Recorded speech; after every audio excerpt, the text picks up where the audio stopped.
This is the Ring of Honor, a.k.a. Shane T, boy, the baddest champion you ever seen, boy. This is Mr. Anderson. This is good old JR Jim Rock, and you are listening. You're listening to Knockouts and 3 Counts. Cover! We got a new world champion! That might be one of the craziest knockouts I've ever seen in my life. Knockouts and 3 Counts is the podcast, baby! It's the real deal, baby! Knockouts and 3 Counts starts now. Ooh, what up, though? It is another Thursday coming at you a little early because the Lions need to get a dub in this bitch, especially against the Packers. But, you know, speaking of getting dubs, we got the return of our guy, Mitch McKee, off probably the biggest win of his career, and I'd say the toughest fight of his career at LFA 168. I mean, we're on a roll with LFA out here. We had the main event with our guy, Devin Smith, hitting that nasty-ass spinning back kick, and then you come on the next week and get the dub, too. I mean, man. It's a hell of a run with LFA, but how you doing, brother, man? I'm doing good. Thanks for having me back on. No, I'm doing good. It was a good weekend. I mean, I didn't get the finish like I was hoping to, but my opponent was he was tougher than I thought he was going to be. You know, I hit him with some good shots early, and he didn't go down, and I kind of figured after that it was going to end up being one of those knockdown, drag out kind of grind fights. So. But, you know, I was just happy to get back in there. I hadn't been in the cage since January, so I was just happy to get back in there. Felt good to finally go a full 15 minutes because none of my other fights went very long. So finally getting that full fight and getting that feeling of what it's like to go a full 15 minutes. And, you know, I think I gained a lot of experience from it. Did it live up to expectations, as some might say? Yeah, I mean, I knew he was tough, and he had like 13 more fights than he had, like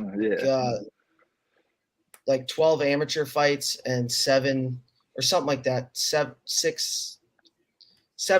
professional fights and 11 amateur fights or something like that.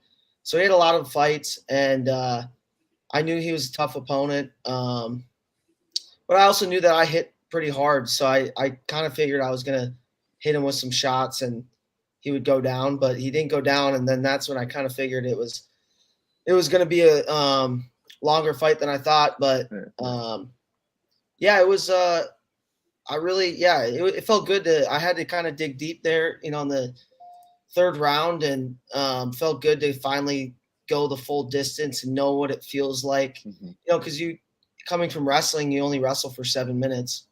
And every wrestler that I know that fights now tells you it's so different going 15 minutes in fighting than it is the 7-minute match in wrestling.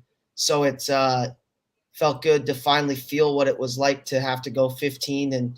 And I definitely threw my punches a little too hard at all times and kind of wore myself out. But I felt like, I wore myself out, but I still had enough to keep going. So I think I gained a lot, and that's my confidence and knowing that I can go hard and keep a good pace for 15 minutes. Yeah, when I was referring to living up to expectations, that's what I was saying. Kind of was like, I'm sure, like you said, you've built it up in your mind at this point of what's it going to be like once I do have to, you know, cover all 15. You know, even sometimes, you know, you ain't far off, especially if you stay in an LFA or something like that, a potential 5-round or, you know, 25 minutes. So when I was saying living up to expectations, that's what I was more so meaning was like, what did you have built up in your mind, and did it live up to those expectations of actually competing? Yeah, in my mind. In my mind. Like I said, my first 4 fights barely went into the second round, 3 of them, and 1 of them was early in the first round. So I wasn't that tired, didn't take any damage in any of those. And going into the fight, like I said, I kind of thought I would hit him with some good shots and he would go down. Or I know I hit hard because everyone in the room tells me how hard I hit. Because I mean, you could see it. You could see it in the fight. That's what I was going to say. You could see it in the fight. Yeah, and I'm a wrestler coming in the sport, so I don't know my power yet, and so I'm starting to figure it out in the room, and my practice partners like me more for it. That I'm figuring out how much power I have, but just I've only been striking for a couple years, so you kind of it kind of takes a little bit to figure out what your power's like and like being able to control the power. But so I knew that I And had a when lot to of let it go. yeah, and that was the biggest thing is I was throwing so all my punches were just trying to take his head off, and I needed to do more like touching and then hitting him with big ones, not just throwing big shots the entire time. But it either way, I gained a lot of just experience and knowledge and confidence just going the full 15. And yes, I would have loved to get a TKO or a KO, but I think it probably in the long run was better for me, and it made me a lot better and got me a lot more experience having to go that full 15 with a tough fighter that's gonna get hit and keep fighting back. You know what I mean? Sometimes guys they get hit and they kind of go down and they give up. Where this guy wasn't gonna do that. He was gonna get hit and keep fighting and until the ref pulled me off. So I think that was the biggest thing I took away from it. Just feeling what it was like to run into someone that wasn't gonna just lie down and give you the win. What were your thoughts going into the fight with him, like you said, having so much more experience? Like you said, we know that you come from Minnesota, and even the commentators were kind of billing this fight as like the battle for Minnesota pretty much on the commentary.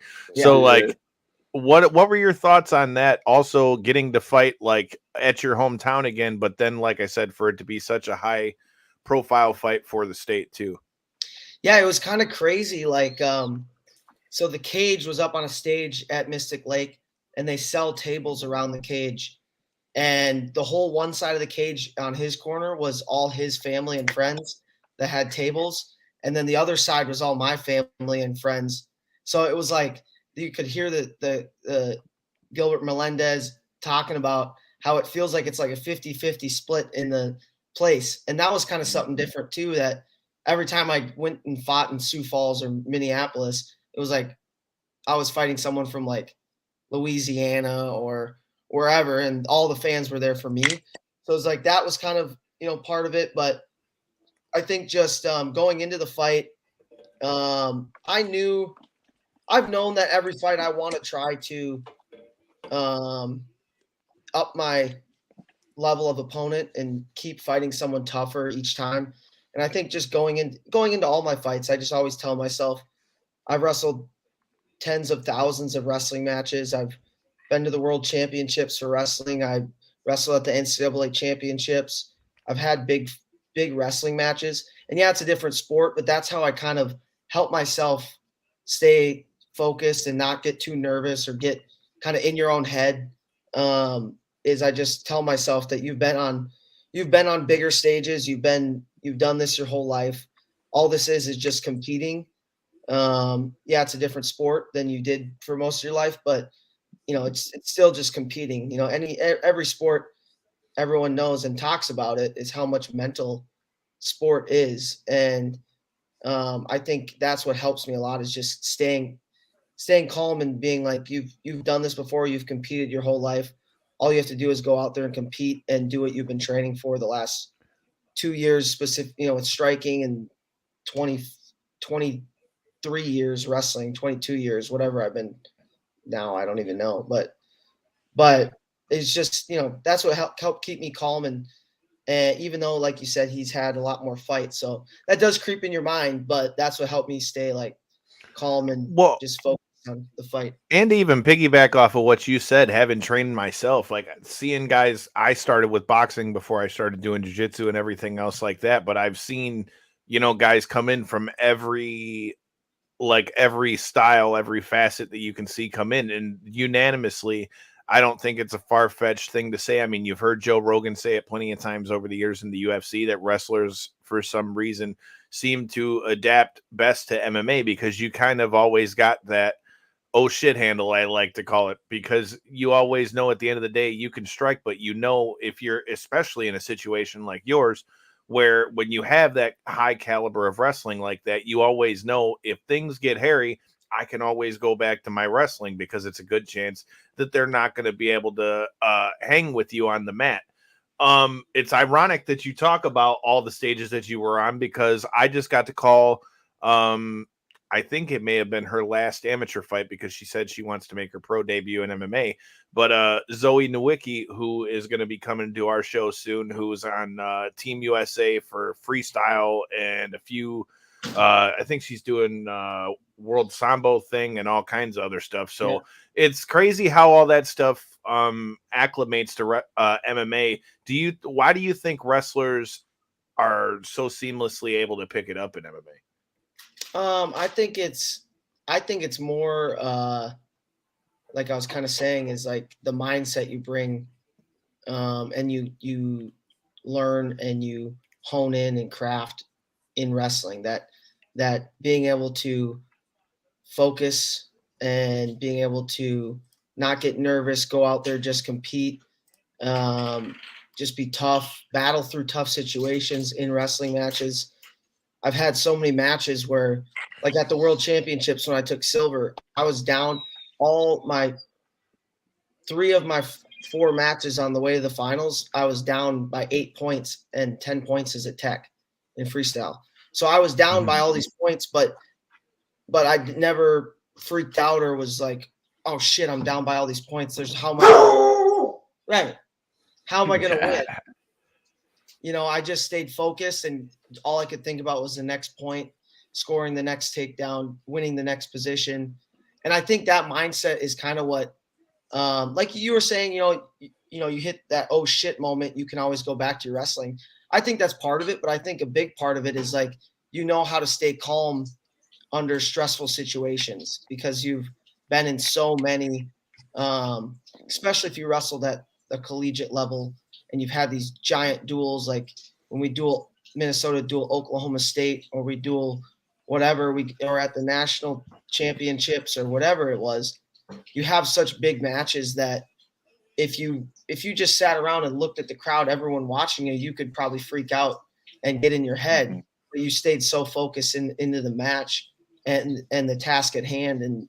And I think that's kind of what wrestlers bring to the sport, is that mindset. And we've done it so many guys, they start MMA when they're 20 years old, but I've already been competing since I was 4 years old in wrestling. And I wrestled thousands and thousands of matches by the time I was 20 years old.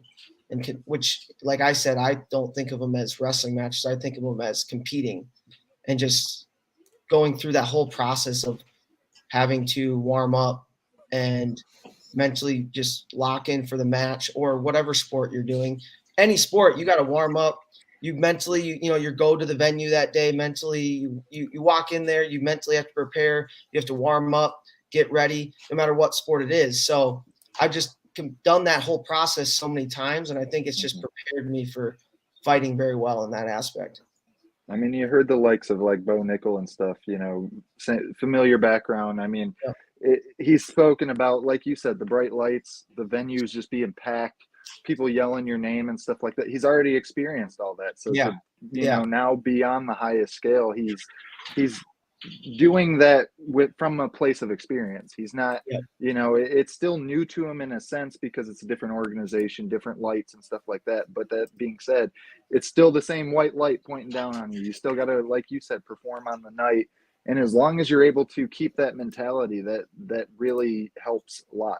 And I think so many people get to the UFC and get under those big bright lights, and if you've never been under them before, it can really freak you out. You know what I mean? So having that experience of, especially him, he wrestled in the national finals of 3 times. And that's one mat. It's pretty much the same as a fight, right? It's one mat out in the center, and the whole stadium that's sold out watching you and cheering for you. And any takedown, the whole stadium's going, oh, or it's whether that's against you or for you, and you hear it. I've been in matches where, you get taken down and you hear everyone go, oh, and you're like, shit. Like, and it kind of makes you're like, you know everyone saw it and everyone heard it because you can hear everyone cheering or whatever. But just having that experience I think is huge coming in, especially into the UFC, because like I said, you get thrown in there and you've never experienced that kind of pressure of having not only tens of thousands of people in the venue watching you, but if you really get in your own head, millions of people watching you on TVs across the country and across the world, then you can really get in your own head and freak yourself out when you walk out there. But if you've kind of at least experienced it a little bit, you're a little more comfortable going in there.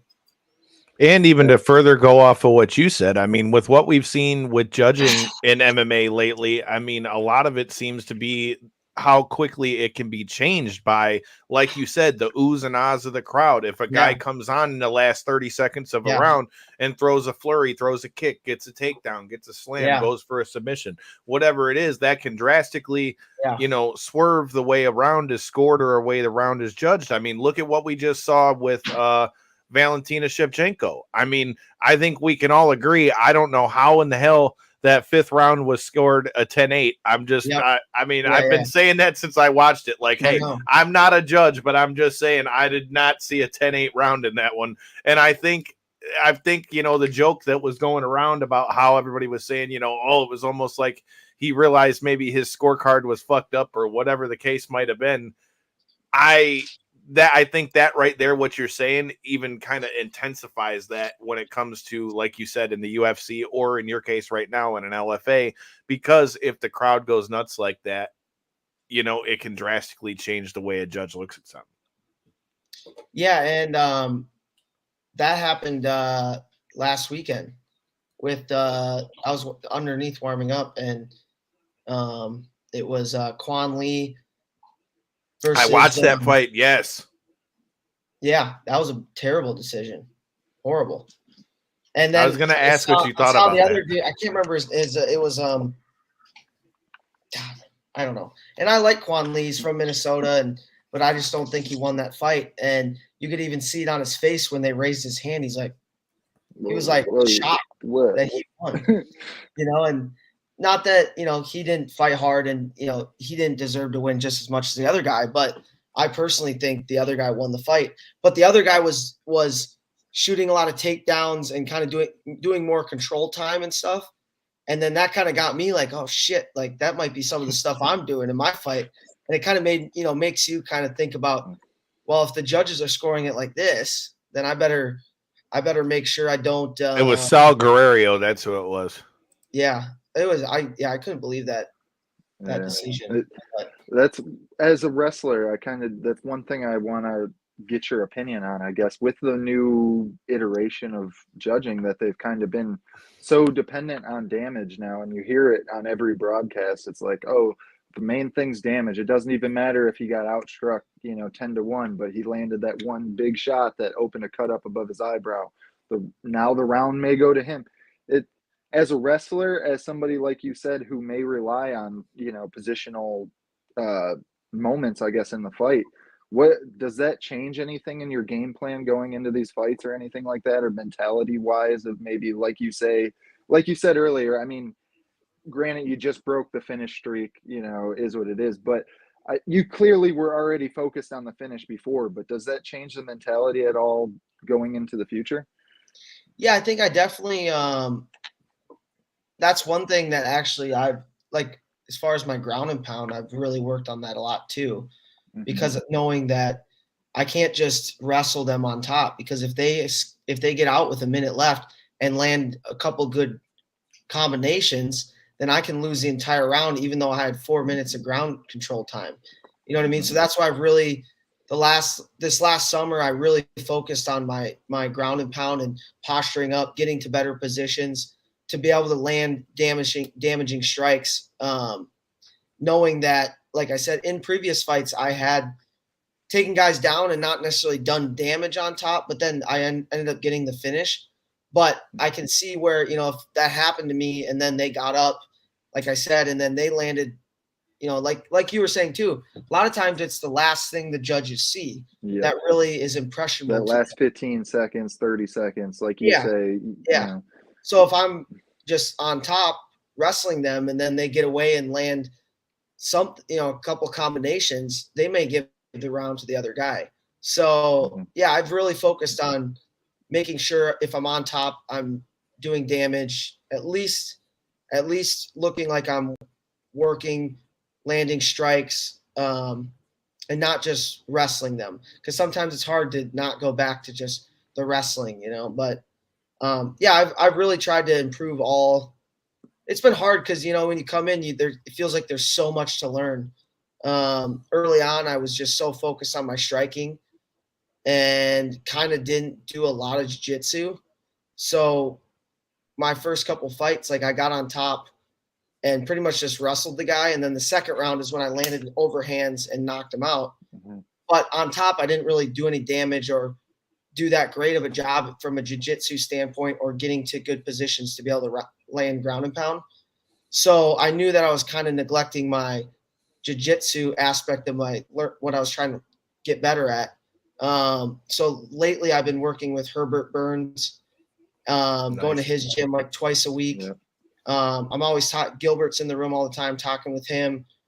Gerald Merkart fights in the UFC. He does our jiu-jitsus on Friday. So I've been really focusing on that at the same time as obviously getting my striking better.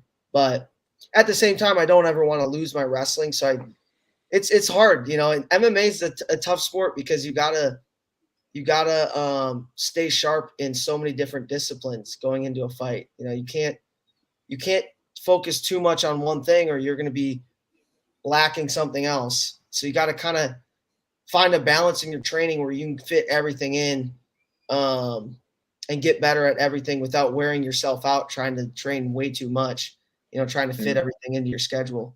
And somebody coming into the sport like yourself, who was already a specialist in a very special category in the sport, it kind of makes it even that much harder to kind of like you say, maybe I should focus more on my striking and maybe I'll just worry about jiu-jitsu later because I have the wrestling. I can deal with this. And that, it's like you're almost like playing chess with your own career of like, well, I got to make this move because this is more important at this moment, but yet I still need all those skills. It's just when to implement them, especially at this stage in your career. That's it. I mean, that's exactly what I did. I kind of said to, with my coaches and myself, I knew I needed to get my striking because, like I said, I'd never done any striking growing up. So just started doing it a little over 2 years ago. So I knew I needed to focus mainly on striking. But I knew in the meantime, my wrestling could get me by just straight up wrestling, not learning specific jiu-jitsu positions and submissions. And honestly, up until this last camp, I didn't know most defenses to submissions. You know what I mean? I would just try to wrestle my way out of positions. And what I didn't know there's a lot of just basic jiu-jitsu stuff that I didn't know whatsoever. And that's one of the most underrated things with jiu-jitsu is like the fundamentals of it and just being able to defend yourself in situations. It's also very important too that you're noticing that in yourself, and you besides the fact, like you said, you were on the amazing finish streak, you still, come off the victory on this one in a very impressive performance, but you're still willing and able to notice and critique your own skills to be able to improve yourself in between these fights. That's very important. Yeah, I think it helps too that my gym down here, I just train with guys who are so good in so many different aspects of MMA that, every day I'm at sparring every day. I can go with a guy who's like, we have guys from Taekwondo backgrounds, guys from boxing backgrounds, boxing, jiu-jitsu, wrestling, so I go with guys from so many different backgrounds. And then you start to, after 2 years of training with all these guys, you start to figure out like, all right, what do I need to improve on? Where am I in the room? Where are my weak points? And hopefully you're at gyms that are good enough and you surround yourself with partners good enough that you can figure those things out in the room, not in fights. So that's what I'm trying to do right now and that's what I've noticed is when I go with someone like Herbert Burns, it's like, if he gets on your back, it's like a backpack. Dude, it's impossible to get him off. He gets he figure fours your body, and like you're not getting him off your back, and eventually you're gonna get so frustrated that you'll make Give a something mistake up. and give him your neck, and he'll choke you up.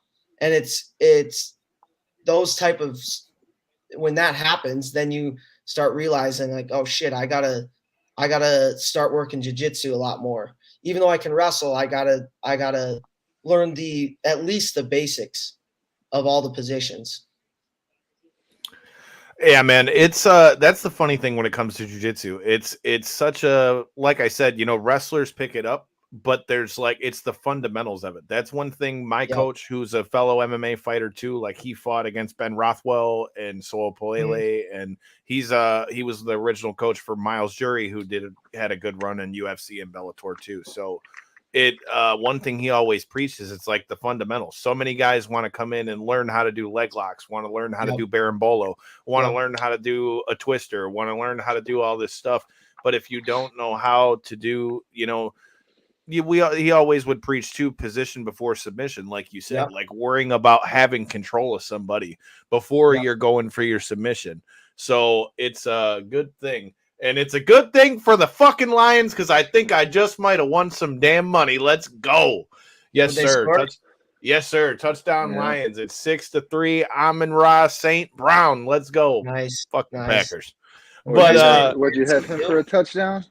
I had him for a touchdown, and I had the Lions for a win. So now they just got to get a dub, and I win some money. Shit. There you go. And and I also got Laporta, because I've been preaching this guy's praises. This guy's gonna be fucking money for us for a long time, because he's a good blocker. He can get downfield. He's catching the ball. Look at the big touchdown he had last on Sunday. Hot damn it. I need him to do it again. If they both hit, it ain't going to be a ton of money, but I'll take a nice little spot since it was just my birthday and all that. He was the one good. that just got us in the scoring position with the catch anyway. But that's why I'm saying. To spin back into the interview. Yeah, he's a stud. Yeah, to spin back into the interview, though, I mean, go Lions, of course. But beyond that, last time we had you on, you were talking about how Logan Storley was actually the one that brought you down to Killcliff.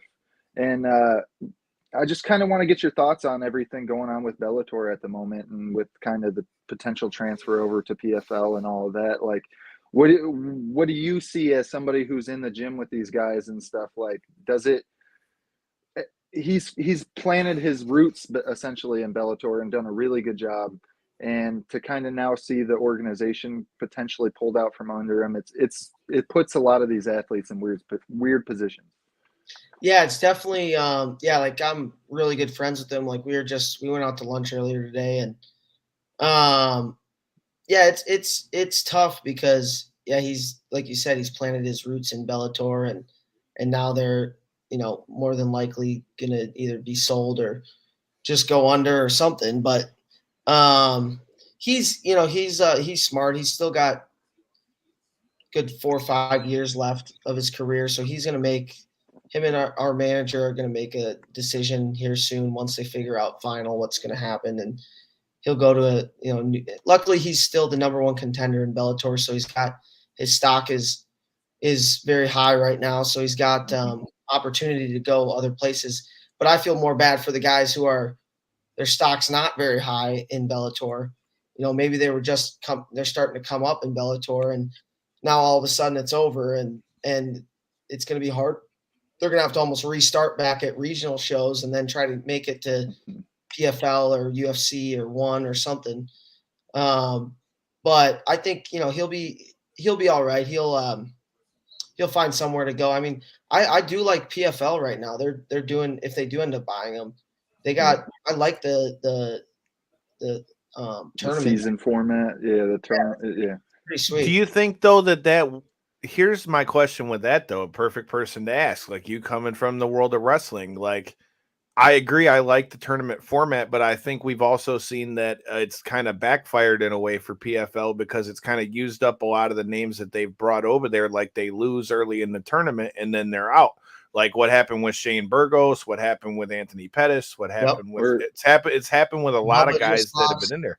Yeah, man. And I'm saying I won it last year at Lockmain lost to what's his nuts from Peru in the finals. that doesn't hurt me as much as a fan, as somebody who enjoys the events. That doesn't bother me so much because if anything, it just kind of proves depth of roster. God, I can't speak tonight, but it just shows that there's at any given night that there's, they're not just making these matchups for no reason. Like that might have been last year's season champ in Latne, but Pereira or Patera or whatever, who was in the final this year, is the one that beat him. So it's like, they're trying to kind of build names off of these guys while also potentially putting them in fights that are still winnable where they can be that guy again next year. So I don't so much have an issue with that. And I hate to isolate these guys because I like both of them kind of individually in their fight game and stuff. But my issue is the repeated matchups and stuff. Like even on this championship card they just announced, they got Chris Wade and why can't I think of his name, fighting on the main card or on the prelims again. And it's I know what you're talking about. I'll find it. And it's like the fifth or sixth time they fucking matched up in PFL. Yeah, that's the hard part. Yeah, and it's like I don't know, man. That's my issue as a fan from an outsider's perspective. Is we've got to find a way to not have. I can understand the next year you run the match back because it was a good fight, something like that. But when you've seen the same fight 3, 4, potentially 5 times now, like it usually gets more boring too because they figured each other out. Yep. Mm-hmm. And then they're very Brandon Jenkins. Jenkins. Sorry. Yes. The first times they You mean fight, Bubba Jenkins? Yeah, Bubba Jenkins. Bubba. All right. I was like, what the hell? I was with the B. I had the B right at least.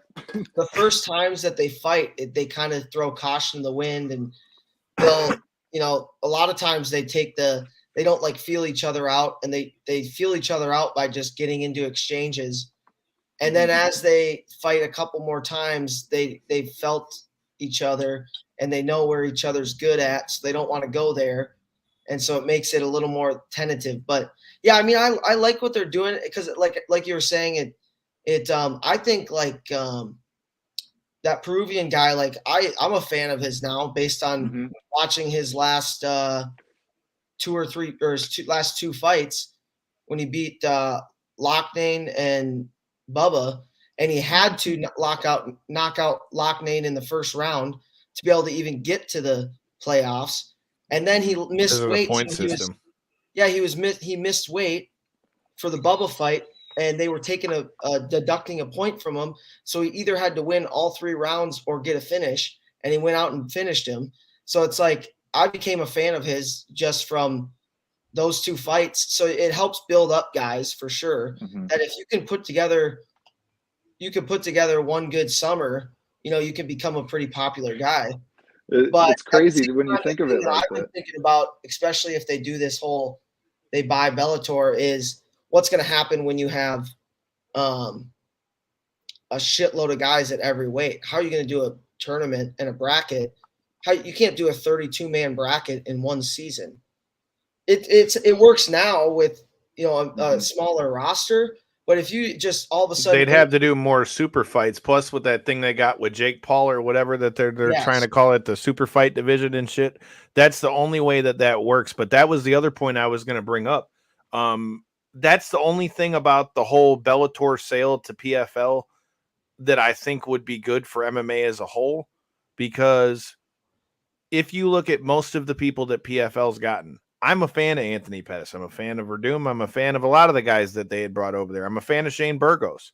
But let's face it, they were kind of getting whatever was left after because of the way the UFC kind of has the monopoly right now. Bellator has always really kind of been number 2 if you really think about it. And everybody always talks about how Bellator has, guys that can go head to head with the people that are in the UFC. I think if PFL ends up being the one who buys Bellator, and then they're able to, even if they do end up cherry picking it, so what? If they go in there and they pick up a Logan Storley, they pick up a Johnny Eblin, right? Yeah, you know what I mean? Like take the top 5 of each weight, even if, like you say, and then you put that in there with what they've already got. I mean, I think now you have now made PFL to where PFL can be legitimate. And when you also look at the fact that they just had that whole big contract with Francis Ngannou, now this also gives you more options for him to be able to fight, because remember, Bellator also has, even if it might not be the best fight for, say, a like a marquee. Yeah, that's what I was going to say. That's exactly who I was going to say. It might be not the biggest marquee fight, but because he has a name, now you're going to have a chance to already at least have some names there while you figure out what you're going to do with this contract, because they already guaranteed whoever he fights a guaranteed $2 million. Yeah. So at least if you put him in there with a guy like Bader, at least you're going to get somewhat of a return on it, because Bader's of that caliber. I think their first super fight pay-per-view has got to be Paul Diaz, Ngannou, and then someone else big. Those are the two headliners for sure. Yeah. If they did that, if they did Jake Paul versus Diaz, and then Ngannou versus, like you said, they'd have to find him someone that at least some people think it could make it a decent fight. Kayla Harris versus Cyborg, you could throw that one on there. There's some juicy matchups that I think if they came out with an absolute banger of a first card, and they could definitely, like, that's what it's gonna take, is someone like PFL to challenge the UFC, to help get a fighter union, or help get, like in the UFC, the minimum's 10-10, help raise that minimum. So guys, like, there's so many guys that I know our gym and gyms probably all around the country that are in the UFC, but they're bartending every night at the same time. And it's like, it shouldn't be like that if you're a professional athlete. You should at least make enough to just support your family and live just even if you're living a basic life, to be able to afford a house and a car and to feed your family. Maybe you're not buying a mansion and a Rolls Royce, but you should at least get the minimum to be able to be 100% into your sport and support your family. But they don't have to do that, because right now they got the monopoly. Yeah, there's no one challenging them. There's no one forcing their hand to change. But as a fan of PFL, I think one of the biggest things that they struggle with is gaining momentum and then keeping the momentum, because of the fact that they do the tournament formats and stuff. And they're off like 6 months. They're off. That's what I was gonna say. Is they do the 3 weeks in a row. They have a card each week, and then after that it's like 2 months, and then 3 weeks in a row, and then yet again another 3 months, and then the finals. Or and I think if you were to do the Bellator purchase, I think you start running fight nights. You still focus on your tournament. That be your, this is our main key, guys that we feel as though are tournament worthy. And then, like you guys were saying, they already have signed themselves up into the super fight thing. I think that with all the star power that they've already kind of garnered, I think they should have some success in that. We'll see once, like you say, once matchups actually kind of get played out. But I think if the Bellator thing becomes an actual thing, I think they need to start running twice a month fight nights. Make Friday night, PFL night, where everybody thinks of Saturday as the UFC fight night. Make Friday your night, run it twice a month, and just all these guys start, if you're going to purchase Bellator, I don't know what all the behind the scenes stuff is and stuff with, contracts and all that, but you're picking up quite a big roster of guys, and whether you plan on doing a contract buyout or whether the contracts aren't, written in a way where if the organization gets sold, yada, yada. But either way, I think that would be the best thing to gain momentum for the organization, is to kind of keep them 3 letters in front of people's faces a little more often. Like you say, don't take them 6 months off. Yeah, they gotta run more shows, because like you were saying, like this summer when they were running shows like every other weekend, like I was watching all of them, because they put on some great cards. They're entertaining. The production level's really good. I think they put on a good card and a good show, but like you said, they take so long off that we live in a world of what have you done for me lately? What have you done for me lately? Are you relevant now? And they take off so long that they lose all these people, and then the people don't get they almost don't know when it's starting back up, and they probably miss the first couple cards when they start back up. And then next thing you know, they watch the last couple and then it's over again. I mean, I could see like they'll probably, I mean, if they're going to gain a giant roster, they're probably going to change up what they're doing right now. Or whether it's, maybe they run half the weights in the summer and half the weights in the winter for the brackets or whatever they do. I'm sure they're going to add more cards. They have to. If you add more fighters, you're going to have to add more cards. That's where I think that super fight thing's got to be the way they do it. Yeah, for sure. And it'll be, I mean, they'll be able to add some big names from Bellator where they can make some interesting super fights, and sign some more guys, and they'll it'll be interesting. It's gonna be interesting next. I think with them, it's the next like 5 years will be very interesting. Well, speaking of what's interesting and what's next, man, you got to tell me. So, what is it that you want to see next in the cage? Do you want another fight before you go for an LFA title? Are you looking to go the Contender Series route? What do you want to see next? Honestly, I want to fight John Sweeney for the title for Bellator or LFA. Tongue twister. We've been talking too much Bellator. Yeah. No, I want to fight John Sweeney for the LFA belt. I think that can be the thing that propels me to the UFC, and maybe I defend it once next year, but I want to fight in December or January, fight him for the title, and then go from there. Hopefully, obviously by next summer, get to the UFC. Personally, I talked to my manager and coaches after the fight, and I would love to be in the UFC right now, but I think for me, I want to wait like 6 to 8 more months and keep developing and make sure that when I get to the UFC that I'm 100% ready. And you see so many guys go there too early because it's the UFC. I made it, and then they get there and then they kind of fizzle out. And then if you get kicked out of the UFC, it's a long road to get back there. So I want to make sure I'm 100% ready, and I think fighting a guy like John Sweeney for the LFA title, a guy who's 13-3. He's got a kind of more of a karate style, something I haven't really faced, and a 5-round fight, and just being able to get through that fight and gain that experience, I think will get me ready to get to the UFC this next year.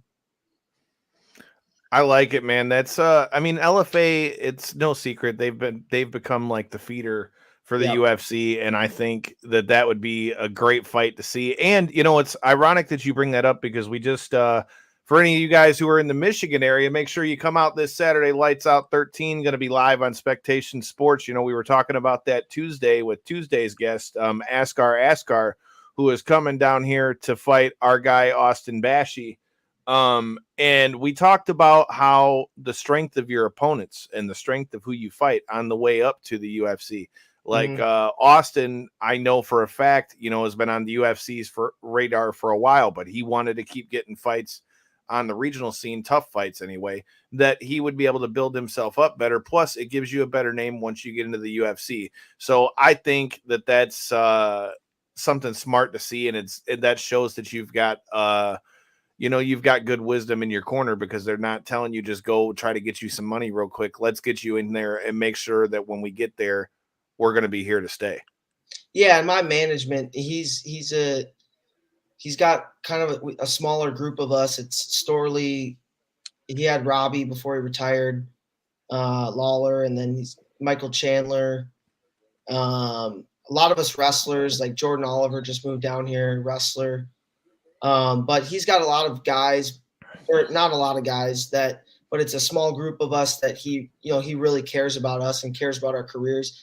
And he's not going to sign you unless he sees something in you. And he invests in you, meaning like he helps me out all the time with getting gear or getting my fight shorts, getting my banner.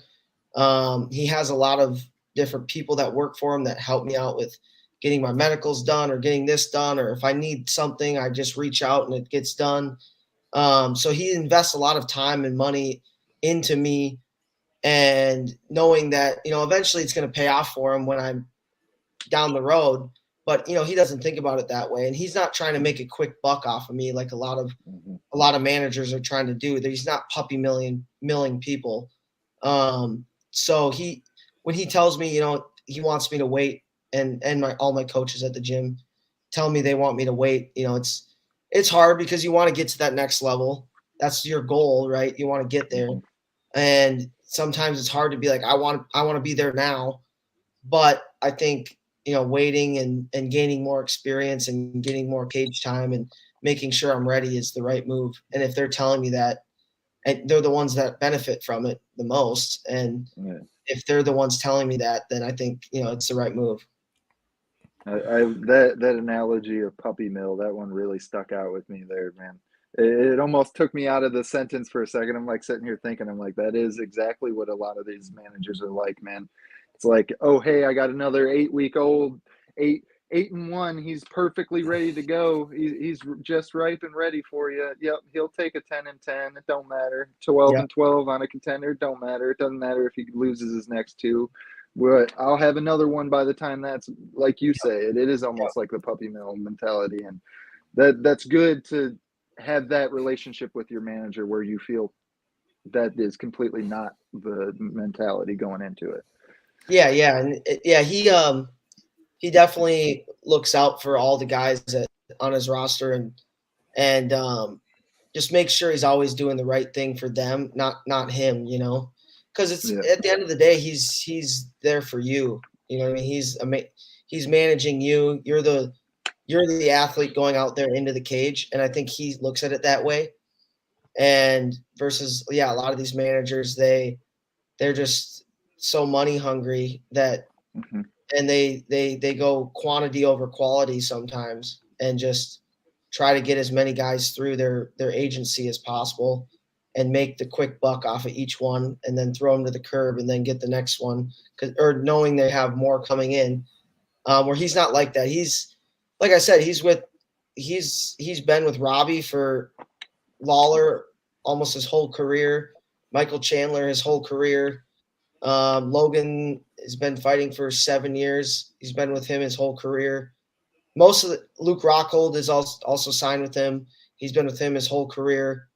So it's like if you just look at his track record, usually you can tell if you've stayed with this guy for your entire career, from when you were fighting in the regional shows till when you became the UFC champ, and then all the way through your retirement. If you stayed with that same guy, obviously he was doing right by you that whole time, and he's got a good track record to show that. And I really trust him when he tells me he's doing what's best for me.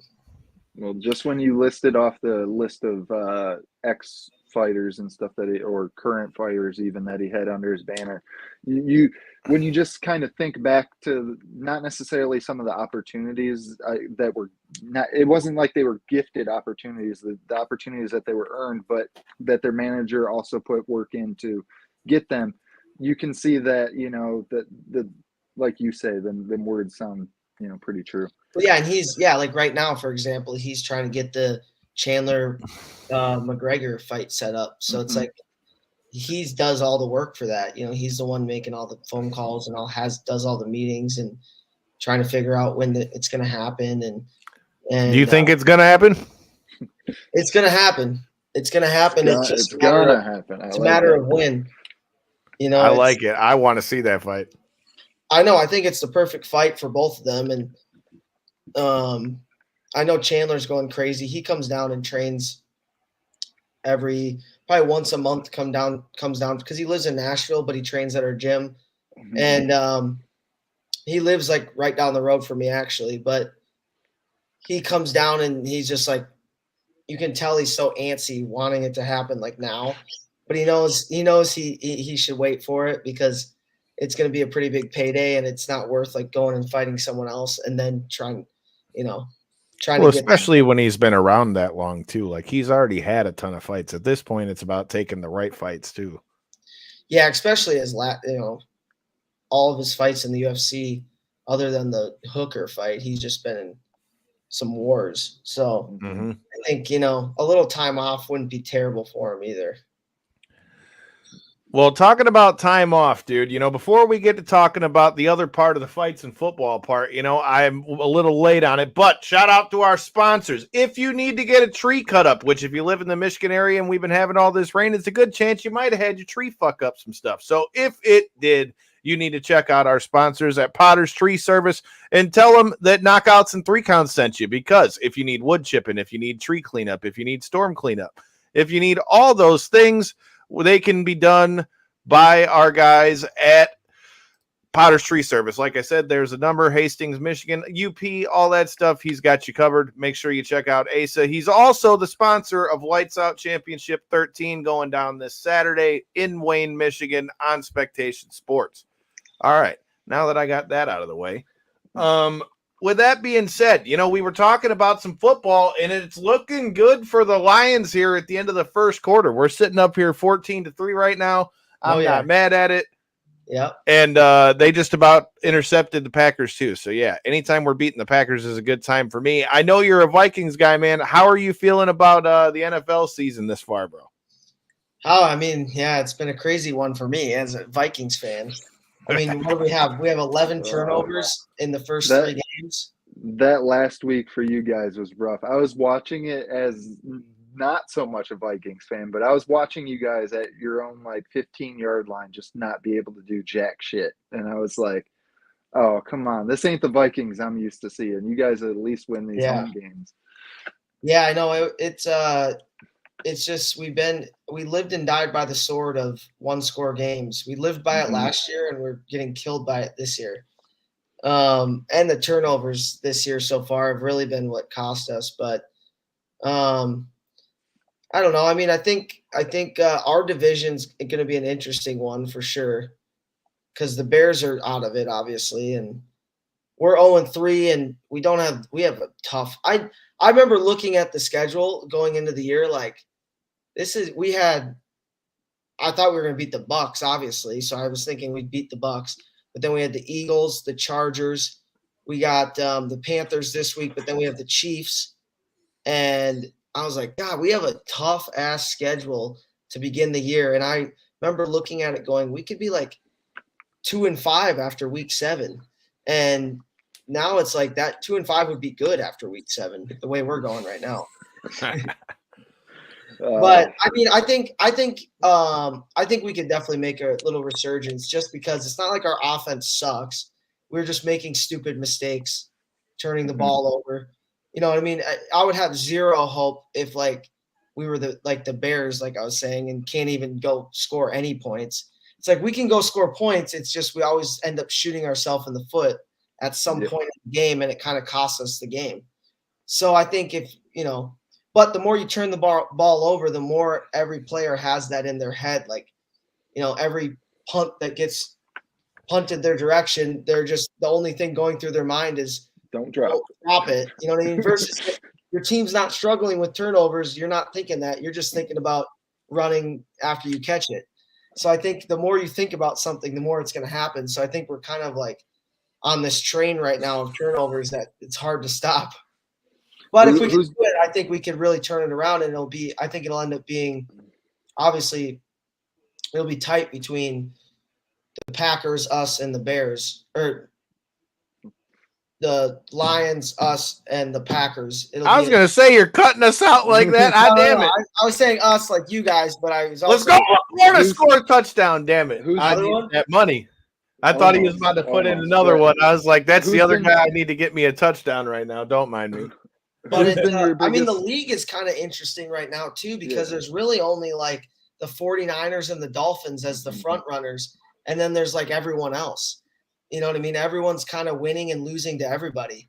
It's not like the years where there's the top 5 solid teams that it's kind of basically the 49ers and Dolphins, and then it's kind of everyone else.